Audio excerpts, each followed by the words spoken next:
De vuelta en Tolerancia Cero y de inmediato presentamos a nuestro siguiente invitado. Él es economista, es Premio Nacional de Ciencias Sociales, Ricardo French Davis. Gracias por estar aquí, muy buenas noches. Buenas noches, mucho gusto estar con ustedes, muchas gracias. Bueno, lo invitamos a ustedes en sus casas a ver la siguiente nota y volvemos a la mesa.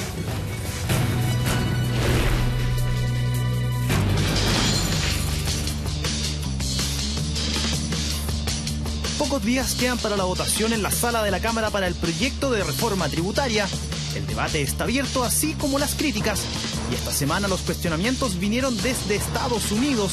Es más, desde el propio gobierno de Obama, en voz de su embajador en Chile. Y en el The Wall Street Journal también se sumó la publicación británica de The Economist, algo que ni la propia Bachelet dejó pasar. A reform specially geared towards investing in human capital is also an investment in productivity, making growth sustainable through time.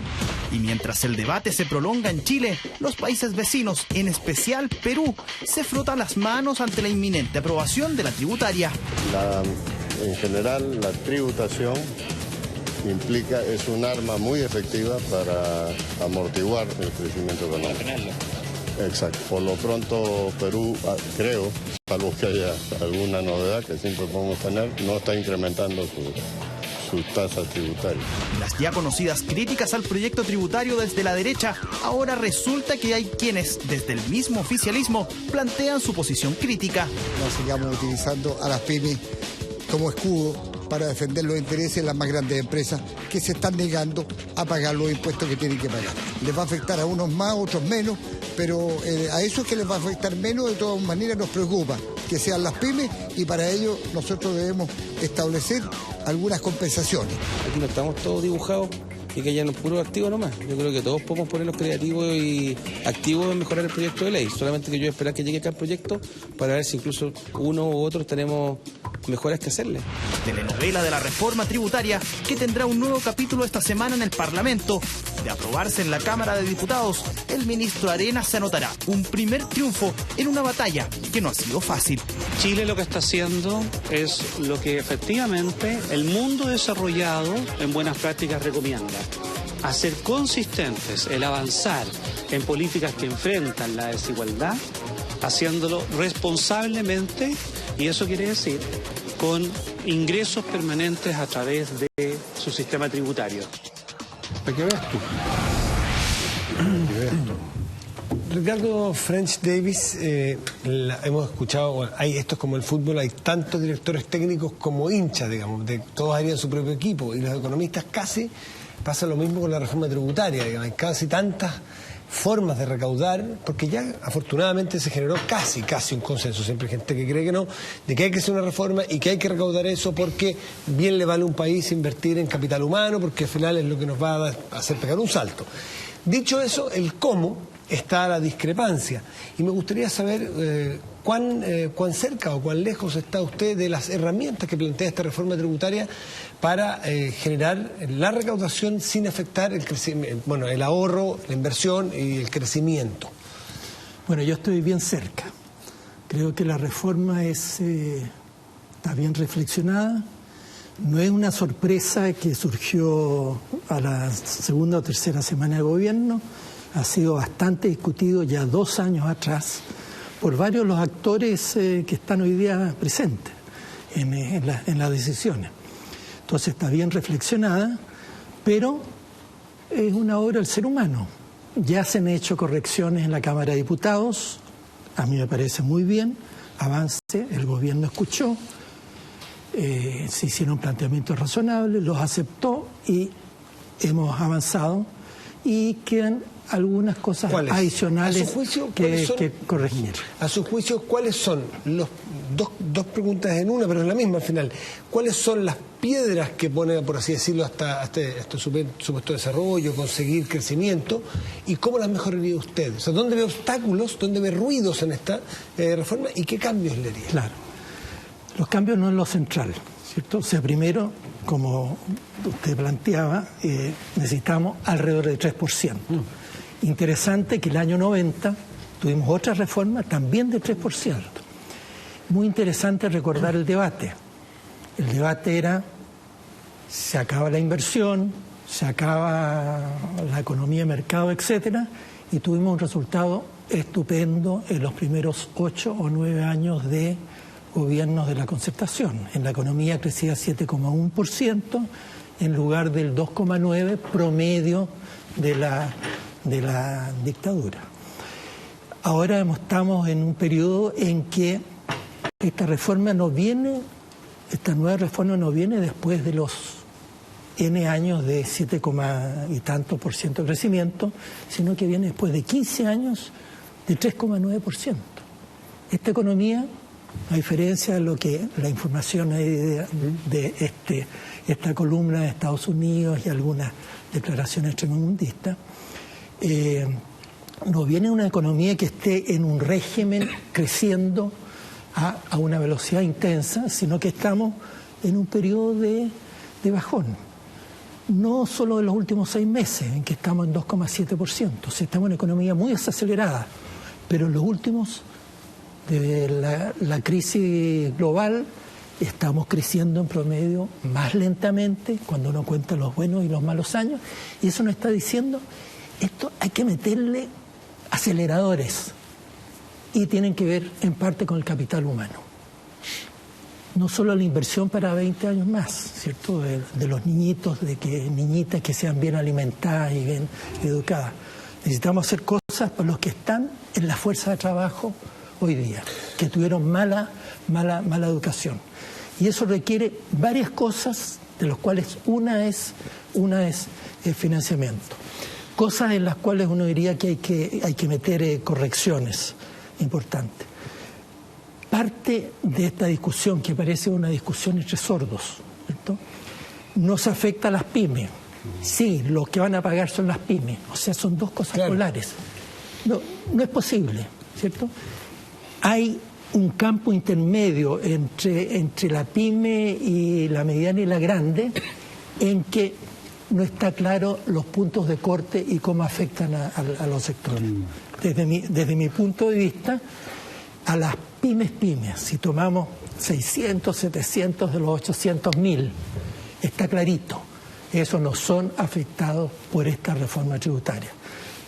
Los efectos están fundamentalmente concentrados en la parte superior. Y no es... Perdón, en la media también, en la media y superior.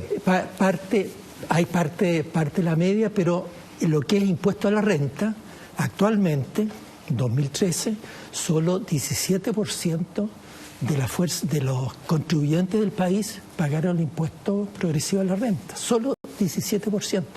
83% están debajo de los 500 y tantos mil pesos de ingreso bruto al mes.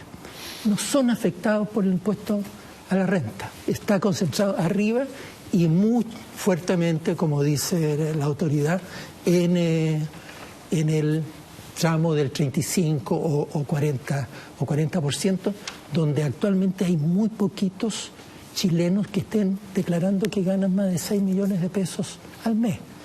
Y ahí está concentración de la desigualdad. Queremos combatir la desigualdad, tenemos que tener impuestos que sean progresivos. Y estos son impuestos progresivos, pero tienen limitaciones. Menciono los puntos de corte entre pequeña y no pequeña. Ahí más atención en que la letra refleje exactamente lo que la autoridad quiere, que no es afectar a los pequeños, y a los que se han afectado cambiarle, mejorarle la situación por otros elementos. Y la reforma tributaria incluye un componente que es el tema de la forma de depreciación. Invierte equipo y maquinaria, eso lo descontamos de tus impuestos. Es un instrumento muy poderoso, muy efectivo, pero tenemos todavía pendiente algunas cosas para adelante, de cosas que yo cambiaría. Ricardo, buenas noches. Me permito tutearlo porque usted es una figura bastante legendaria, por así decirlo, en el mundo de quienes estudiamos en algún momento ciencias sociales. Usted ya estaba presente produciendo cantidades exorbitantes de libros y trabajo, así que uno, como con los profesores, tiende a darle don, Ricardo. Ahora, me llama la atención lo que usted dijo del acelerador, porque está en la naturaleza de los aceleradores que apuran las cosas, por eso se llaman aceleradores, y aún suponiendo que es una cuestión debatible, que la reforma tributaria va a producir por mecanismos misteriosos, una mejor educación. Eso va a ser, como decía Fernando en otro momento, y lo he dicho siempre y todos lo decimos, un proceso de política pública a largo plazo. Es difícil llamarlo acelerador. Y considerando que una tasa extra de impuesto, cualquiera que sea la manera como se palabree, el hecho es que los que invierten van a tener que pagar más. A lo mejor es justo, eso es otra discusión, es una discusión ética, pero ciertamente es tan complicado. Yo el viernes precisamente estuve comiendo con un amigo que tiene una empresa mediana, empresa que yo diría mediana para chica, una empresa de alimentos. Y no es un hombre precisamente de la derecha, todo lo contrario, era uno de los que salía agitando el puño en su época de estudiante y sigue siendo un hombre bien de izquierda, pero reconocía de que esto le estaba ya produciendo serios problemas, que estaba calculando que iba a tener dificultades para hacer inversiones, que iba a tener que meterse a los bancos a que lo estrangulen con tasas de interés usurarias, como son propias de la banca chilena. Hace poco recién dieron los resultados de la banca, tuvieron unas ganancias maravillosas. Yo casi derramé lágrimas de emoción ante esa ganancia. Entonces está bastante preocupado y ya está sufriendo. No es una cuestión resultado de una campaña del terror espantosa, sino que él está viendo ya las cosas como le están viniendo a la mano. Incluso ya como anécdota, otro amigo de esa cena decía, si ya me llamó el arrendatario a decirme que me iba a subir porque por mi efecto, bueno, eso ya es otra cosa. Entonces, don Ricardo, suena por lo menos discutible la idea de que con esto se vaya a acelerar una economía que, como usted mencionó muy bien, está andando a media marcha en este momento, que se vaya a acelerar con una reforma tributaria. Pareciera de que la reforma, incluso una reforma bien pensada y que siguiera todos los lineamientos que usted dice, como mínimo va a producir una ralentización, dicen ahora. Sí. Por lo menos en un tiempo de corto y mediano plazo, estamos hablando de 1 o 2 años. Estas cosas tienen estos ritmos en economía, ¿no es verdad? No ocurren de un día para otro, pero cuando ocurren se toma también bastante tiempo en cambiar de dirección, don Ricardo. Bueno, indudablemente la reforma por sí mismo no acelera, ¿cierto? No. Porque la reforma recoge plata. Esto es una reforma para coleccionar plata. Y es evidente de que alguien que paga más impuestos, dado todo el resto igualito, va a tener menos caja. Exacto. Entonces uno no puede decir no va a afectar. El problema es cuánto afecta. ¿De quién? Los numeritos. Alguien que está en el tramo superior de impuesto a la renta, en el 40% que se le rebaja a 35%. No se le sube ni se le mantiene, sino que el impuesto al complementario, lo que declaramos los meses de abril de cada año, se le rebaja a 35%. Esa persona que es dueña de empresa o tiene acciones, qué sé yo, va a estar pagando más. Interesante qué sucede con él desde el punto de vista como productor. Tomemos una sociedad anónima que tiene distribución de utilidades a los accionistas. ¿Le va a bajar la caja a la empresa? Sí, le va a bajar. Supongamos que es una empresa típica que distribuye 40% y capitaliza 60%. A esa empresa le va a caer en 3 puntitos de cada 100 millones o 100.000 pesos de utilidad, en 3 puntitos le va a caer la liquidez. Eso va a ser lo que está pagando efectivamente en impuestos por el hecho de subir el impuesto a las empresas de 20 a 25%. Y que con 20 a 25% nos estamos acercando a media de muchos países ordenados y desarrollados. No es una tasa desmesurada. Estamos moviéndonos en la dirección a medias de mundo más o menos desarrollado. ¿Desarrollados están bajando? Sí, pero están bajando de más arriba, de cargas tributarias mucho más altas y de impuestos a las personas, globales complementarios con tasas mucho más altas que el 35 o el 40%, con 45, 48, 52%. Ese argumento es totalmente... No vale que ha circulado por fuera. Hay un punto en la reforma que yo creo que yo lo cambiaría, o sea, no he encontrado argumento sólido a favor, que está el tema de las retenciones del 10%. ¿Cierto? Ha salido mucho y entonces, columna del Wall Street Journal, los impuestos a la empresa suben a 35, de 20 a 35, que es harto. editoriales en dos matutinos. Impuesto se sube a 35. Exministro, impuesto se sube a 35. No se está subiendo a 35% el impuesto a la empresa. Lo que queda para la tesorería son solamente los 25.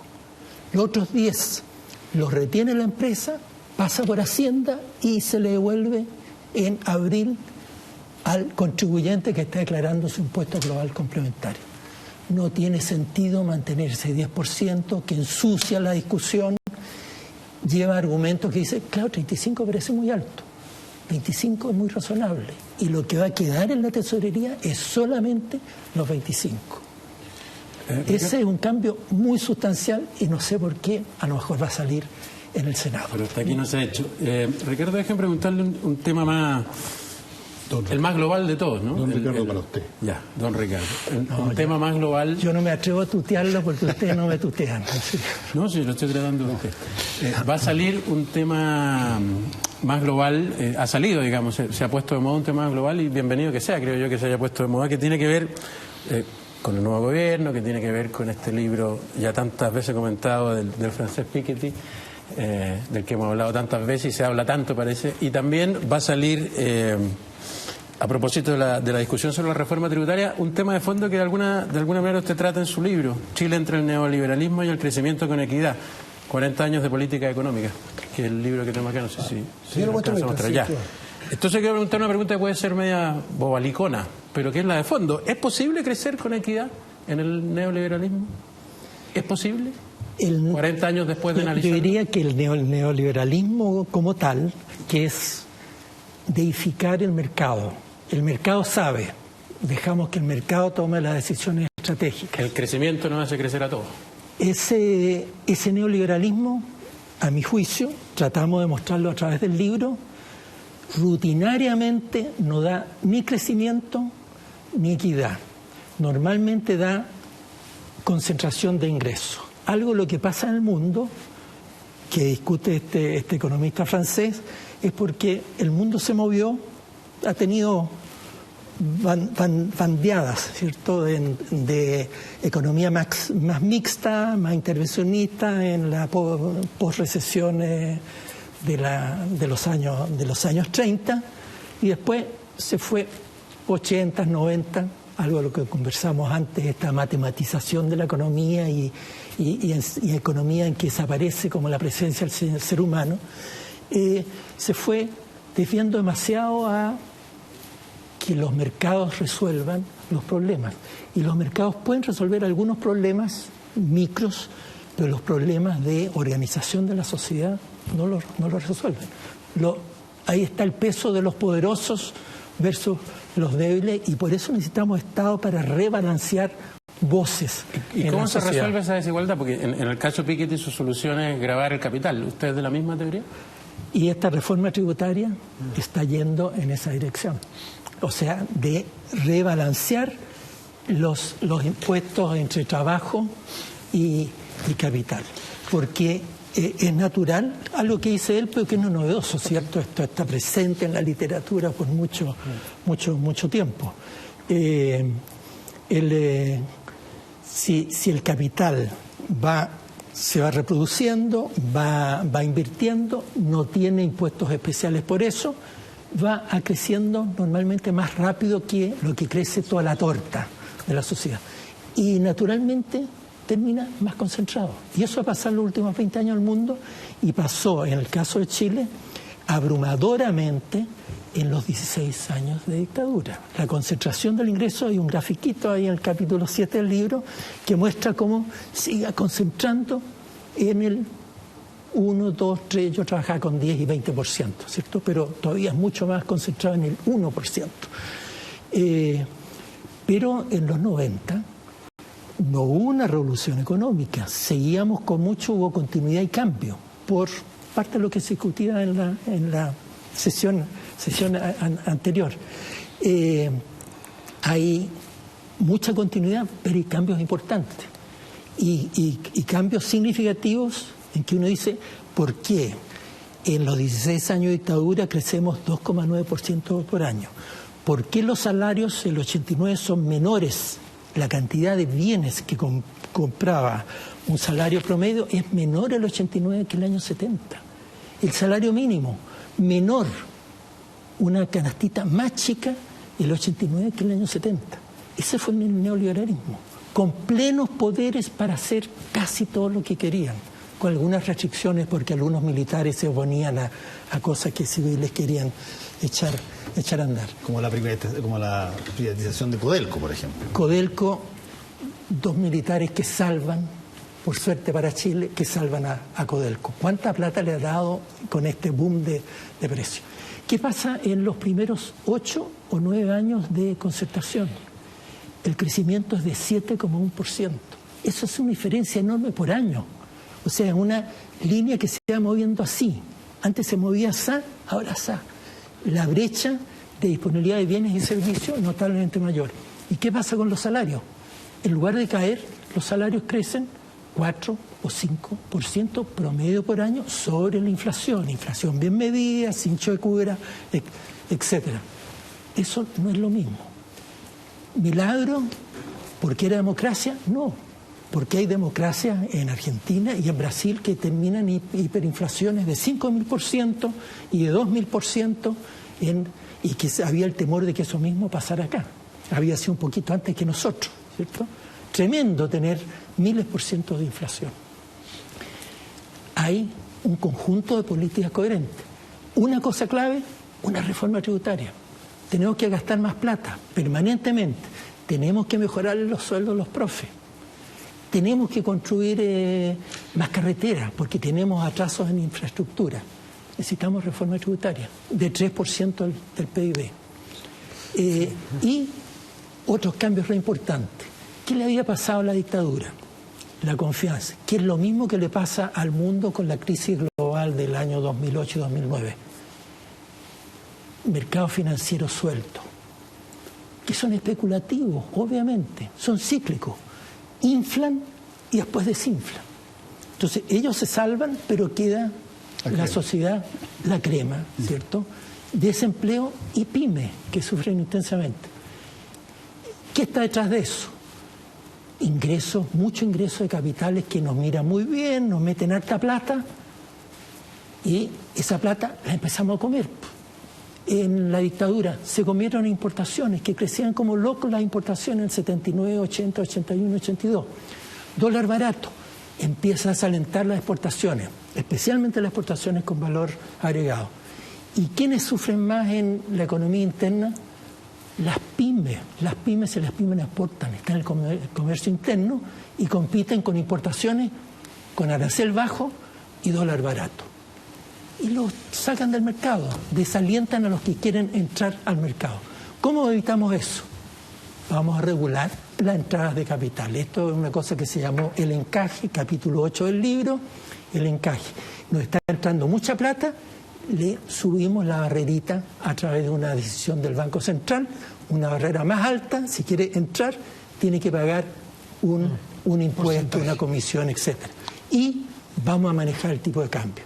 No podemos tener un tipo de cambio libre manejado por el mercado financiero. Tenemos que tener un tipo de cambio libre y un tipo de cambio regulado por la autoridad, flexible, nunca fijarlo, manejarlo flexiblemente, que sea consistente con nuestras necesidades de nuestros exportadores y de las pymes que compiten en las importaciones. Lo que queremos es que importaciones y exportaciones sean más o menos equilibradas.